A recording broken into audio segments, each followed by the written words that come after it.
What's up, guys? Sean here with Spencer's Lawn Care. I've been asked quite a few times to give a review on the Toro Time Cutter, so that's what I'm gonna go ahead and do. I've owned this machine for almost 2.5 years now. It's the V-Twin. It's a Z5035. It's got the 50-inch deck, 4-inch deep, top discharge, stamped deck.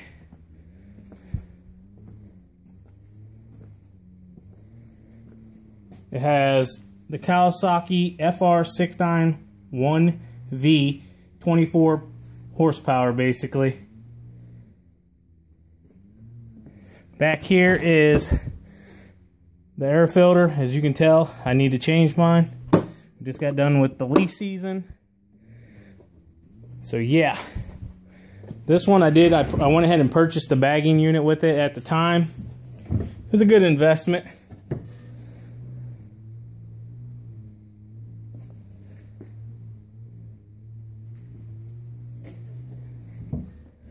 This bagging system was, I believe it was $600 or $700. I don't remember exactly whenever I bought it. But also whenever I purchased this, I bought the, I know I got them back here in the garage somewhere. Right here, as you guys can see, leaning up against the wall, which I've never used. They pretty much just sitting out here rusting a little bit. If anybody's interested in them or purchasing them from me, I would be willing to sell them to you. You can make me an offer down below. I have no use for them. But back to the mower. Overall, guys, I give, for what this mower is, which the mower itself was just over $3 grand. The bagging unit and the mulching kit put it just over $4,000. So the mulching kit, I'd say I never used. I put mulching blades on it, high lifts, medium lifts, and it seems to do just fine without putting the mulching kit on it. And I always do, whenever I do leaves, I do a 50% reduction, so I run them over once, mulch them up, and then I come back through and then I actually pick them up, put them into the bagging system, put them on the truck. Another thing, the only bad things is, as everybody knows with a stamp deck, is you start to get surface rust pretty quickly.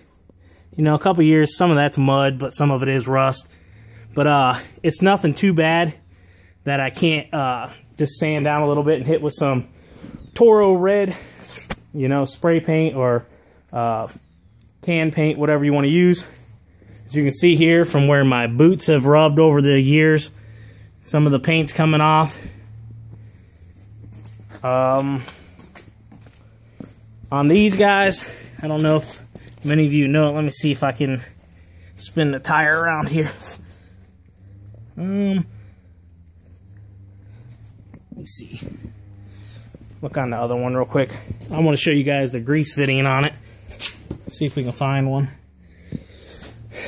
Give me a minute here, guys. I'm gonna spin the tire around by hand.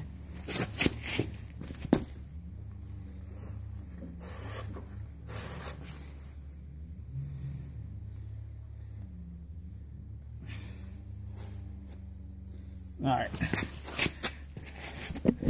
Now you guys can see that little silver plug right here. That is your front bearing grease fitting. Basically, you just take your grease gun, pop it straight up on there, give it some squirts, and right in here, basically around here, you'll see it start to squirt out on each side of the rim itself. Right there it shows the belt. Now, something I did change out, guys. I had these off pretty much all summer, and it was due to just branches and dirt and leaves and stuff getting up in here. And I didn't want it to ruin my belt or wear my belt. So what I did is I went to these little wing nuts, and basically, guys, as you can see, I can pretty much break them loose by hand. And I don't have to have any tool with me. So if I'm on a yard and I get a stick lodged up in there, anything, I can hop off, unscrew all 3 of them real quick. Take the sticks or leaves, grass, whatever's built up in there out. And that's pretty much about that. Let me turn on my garage light real quick. Really not helping a whole lot. This does have, I believe it's the 5-gallon gas tank. Don't hold me to it, guys. But I know whenever I fill it up, it can normally hold pretty close to 5 gallons, but I'm really never empty. Here, basically just shows you overall everything on the mower itself. You know, let me zoom it in here. Maybe you guys can see it a little bit better. Nothing special here. This little knob here adjusts the seat. Oh yeah, this is one thing that with the seat, see the moisture that is built up in it? And to be honest with you, I don't even know how it gets in there, because my mower's always in the garage at the end of the day. So must just be from a few times it's gotten wet, and it didn't run out the drain. It ran into the seat. So one little negative on it. Got your cup holder, just a little tray, whatever, never use it. This deck does have the spray out system. I'll be honest with you, I rarely ever touch it. I just get under there, scrape spray, you know, wire brush, whatever you got to do. Hit it with some old oil, and that's that. The battery is up inside of the plastic housing here. And basically, to get to it, all you do is you just take a few bolts out, or screws out here around the sides, guys. Another one here. And you can take this whole system off and get to the battery. It's real simple. You, let me look here. You have your fuel filter. I actually need to replace that. You have your oil dipstick. Checking your oil. Let me see. It just says overhead valve. Nothing real special down there. Go around the other side, see if I missed anything.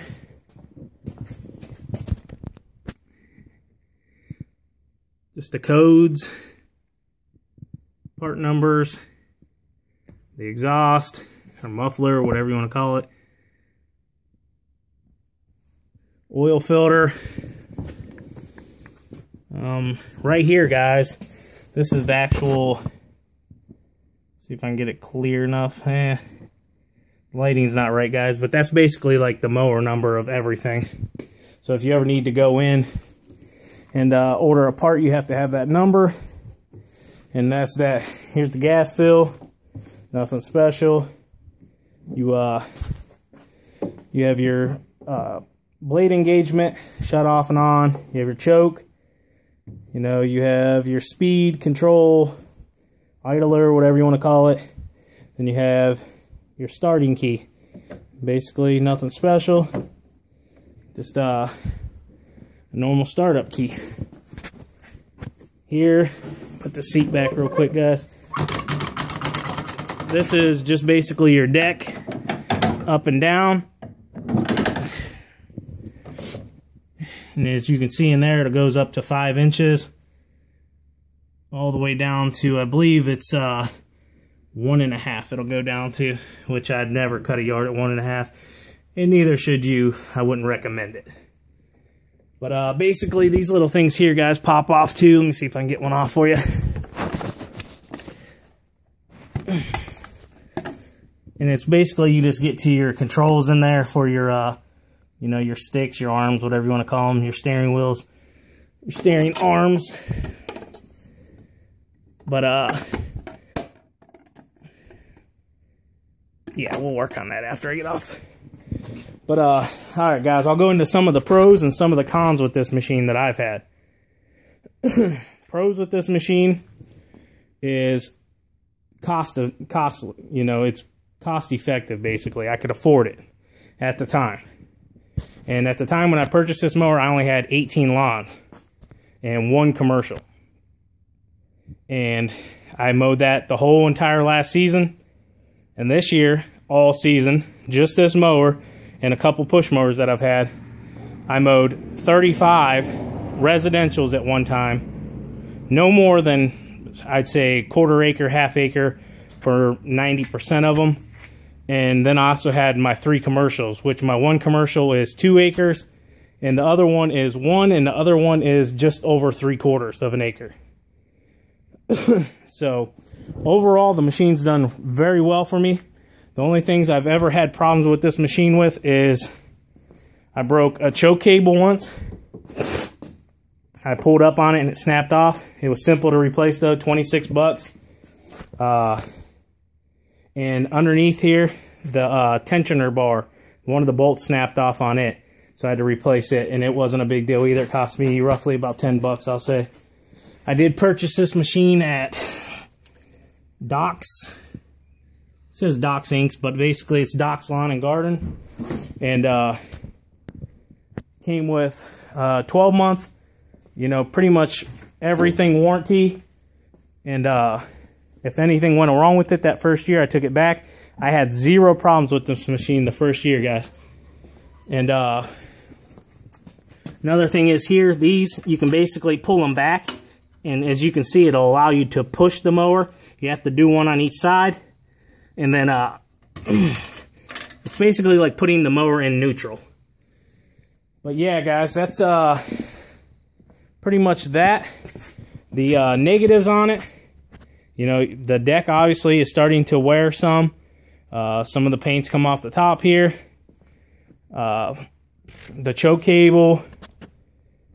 Other than that, guys, I really don't have any negatives on it. It's been an overall great machine. I would definitely recommend it to someone that is up and coming or just needs something with a zero-turn type look to make them look a little more professional, but are going into the commercial side of things. This by no means is a commercial mower, even though I used it commercially and it did a great job for me. But yeah, guys, if you have any more questions, I think I pretty much hit everything. The wheels are 18.5 by 9.5.